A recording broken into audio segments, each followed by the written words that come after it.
السلام علیکم ورحمۃ اللہ وبرکاتہ۔ محترم دوستو، امید ہے کہ آپ خیریت سے ہوں گے۔ اللہ رب العزت اسی طرح آپ لوگوں کو خوش رکھے، کامیابی عطا فرمائے۔ دوستو، پچھلی ویڈیو میں نے آپ لوگوں کو اذان کے متعلق بتایا تھا کہ اذان کے خلاف ایک نصرانی وہ آواز اٹھاتا تھا، اس کو اذان اچھی نہیں لگتی تھی۔ اذان جیسے ہی ہوتی تھی تو اس کا خون کھولتا تھا اور وہ دعائیں کرنے لگتا تھا کہ احرق اللہ الکاذب، کہ اللہ دشمنوں کو جلا دے آگ میں۔ تو اس طرح سے اللہ رب العزت نے خود اس کو آگ میں جلا کر بھسم کر دیا، ختم کر دیا، راکھ بنا دیا۔ تو اللہ رب العزت اذان کے خلاف آواز اٹھانے والوں کو، نماز کے خلاف آواز اٹھانے والوں کو کسی بھی طرح سے سزا دے سکتا ہے۔ یہ ضروری نہیں کہ وہ جان ہی لے لے، وہ کسی بھی طریقے سے آپ کو مصیبت میں ڈال سکتا ہے۔ اس کے متعلق آج میں آپ لوگوں کو اذان کے متعلق بتاتا ہوں کہ وہ جو لوگ اذان کا احترام کرتے تھے ان کے ساتھ اللہ نے کیا سلوک کیا۔ پہلی ویڈیو کو آپ دیکھنے کے لیے اس ویڈیو کی ڈسکرپشن میں آپ جائیں، وہاں آپ کو پہلی ویڈیو کی لنک مل جائے گی، آپ وہاں پہلی ویڈیو سماعت فرما لیں۔ اس ویڈیو میں آپ کو بتاتا ہوں، ایک شیخ ہے امام خلیل بن شاہین رحمۃ اللہ علیہ، انہوں نے بیان کیا ہے کہ کسی شخص کے خوابوں میں ملکہ زبیدہ آئیں تو یہ شخص کیا دیکھتا ہے کہ ملکہ زبیدہ ایک بہترین کرسی پر بیٹھی ہوئی ہے، ایک مقام ملا ہوا ہے، عالی شان کرسی۔ تو یہ شخص ان سے پوچھنے لگا کہ اے ملکہ زبیدہ، یہ مقام تمہیں کیسے ملا؟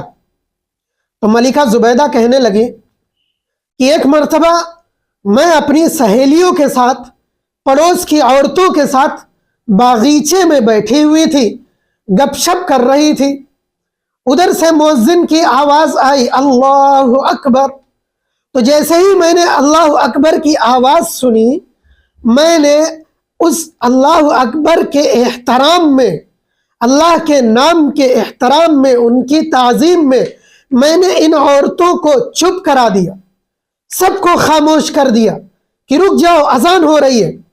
تو اس جملے پر، اس کام پر میری اللہ نے مدد کی اور مجھے یہ مقام مل گیا، یہ عزت مل گئی، یہ مرتبہ مل گیا، یہ رتبہ مل گیا، صرف اتنے سے کہ انہوں نے اذان کا احترام کیا۔ اب سوچئے ذرا، اللہ رب العزت تو انتظار کرتا ہے کہ بندہ کب کس طرح کی نیکی کرے، میں اسے اعلیٰ مقام عطا فرما دوں۔ میرے عزیزوں، یہ اذان کا احترام پر ہے کہ اللہ نے بلند مرتبہ عطا فرما دیا۔ اور وہ شخص نصرانی، وہ اذان پر غصہ ہوتا تھا تو اللہ نے اس کی پکڑ کر لی۔ اب یہاں پر ایک بات سامنے نکل کر آتی ہے کہ آج ہمارے معاشرے میں بھی دیکھا گیا ہے، عورتوں میں یہ چیز زیادہ پائی جاتی ہے کہ وہ برہنہ حالت میں سر ننگا ہے اور دوپٹہ گلے میں ہے، بس ایسے ہی گھروں میں خواب و خیالوں میں بیٹھی ہیں، باتیں کر رہی ہیں، جہاں اذان کی آواز آئی تو فوراً دوپٹہ سر پہ ڈال لیتی ہیں اور خاموش ہو جاتی ہیں، چپ بھی ہو جاتی ہیں، اور اگر باتیں کر رہی عورتیں تو انہیں بھی چپ کرا دیتی ہیں کہ رک جاؤ، اذان ہو رہی۔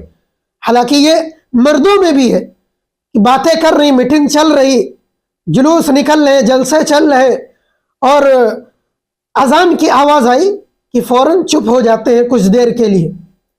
لیکن بات یہ ہے کہ ہم نے اذان کی تعظیم تو کر لی، اذان کا اکرام تو کر لیا، لیکن اس کے بعد بھی کوئی چیز ہے۔